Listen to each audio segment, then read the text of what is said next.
दिल्ली के जग परवेश अस्पताल में एक ऐसी वारदात हुई जिसने इंसानियत को शर्मसार कर दिया।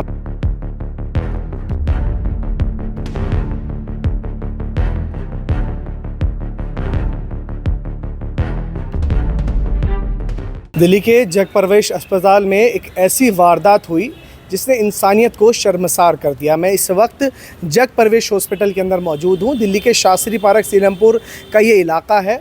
आप देख सकते हैं कि इस हॉस्पिटल के मैं बाहर खड़ा हुआ हूँ, मतलब बिल्डिंग के बाहर खड़ा हूँ, परिसर के अंदर हूँ।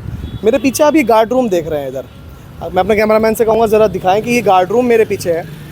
इस गार्ड रूम के पीछे आज से 2 दिन लगभग पहले एक महिला मरीज़ जो यहाँ पर इलाज के लिए आई थी, उसको आईसीयू से यहाँ पर लाया गया इस गार्ड रूम के पीछे।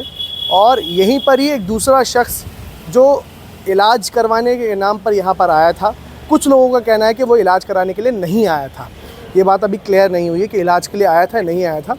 उस शख्स ने उस महिला मरीज़ का यहाँ पर बलात्कार किया और बलात्कार के बाद उसकी हत्या हुई या उसकी मृत्यु हो गई, ये भी अभी क्लियर नहीं हुआ है क्योंकि पोस्टमार्टम रिपोर्ट अभी पेंडिंग में है। आप देख सकते हैं कि गार्ड रूम है।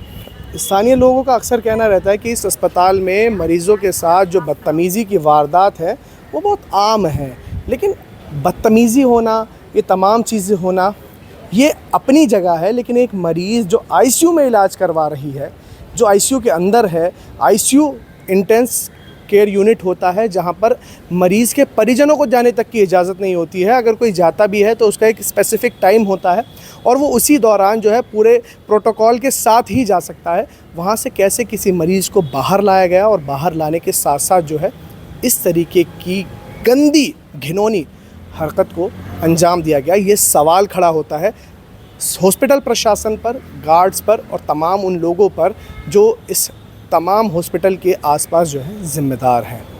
ये गार्ड रूम आप देख रहे हैं। अभी फॉरेंसिक की टीम यहाँ पर अपनी जांच कर रही है, तमाम चीज़ों को, साक्ष्यों को जुटाने की कोशिश कर रही है।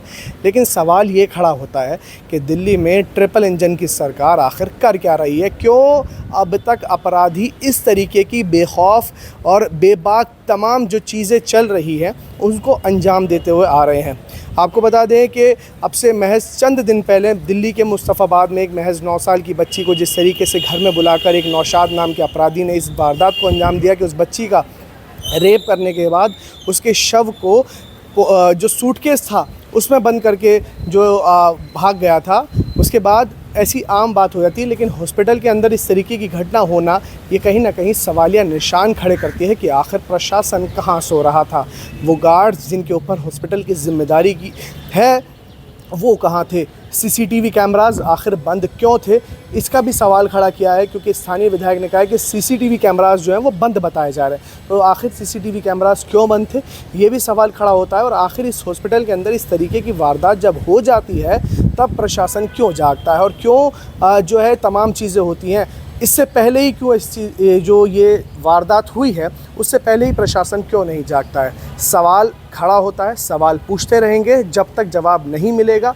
दिल्ली वाले आखिर राम भरोसे क्यों हैं? क्यों ट्रिपल इंजन की सरकार दिल्ली में होने के बावजूद भी, जब पुलिस भी और तमाम जो दलबल है वो सेंट्रल गवर्नमेंट और दिल्ली गवर्नमेंट जो दोनों भारतीय जनता पार्टी के हैं उनके हैं, उसके बावजूद भी दिल्ली में इस तरीके की वारदातों को क्यों अंजाम दे रहे हैं? वो भी अपराधी बेखौफ घूम रहे हैं। और ये कोई आम बात नहीं है। देश की राजधानी दिल्ली में अस्पताल के अंदर होने वाली एक महिला मरीज़ के साथ रेप और उसके बाद उसकी मृत्यु की बात है। ये मामला जितना सुनने में संगीन लग रहा है उससे कहीं ज़्यादा गंभीर ये मुद्दा है और सवाल विपक्ष खड़े कर भी रहा है। लेकिन जवाब यही है, कब तक मिलेगा इसका भी जानना होगा। और सवाल ये भी है कि आखिर कब तक दिल्ली के मासूम दरिंदों के हत्थे चढ़ते रहेंगे। फिलहाल इस वीडियो में इतना ही। देश और दुनिया की तमाम बड़ी खबरों के लिए देखते रहिए हिंदुस्तान तहलका। धन्यवाद।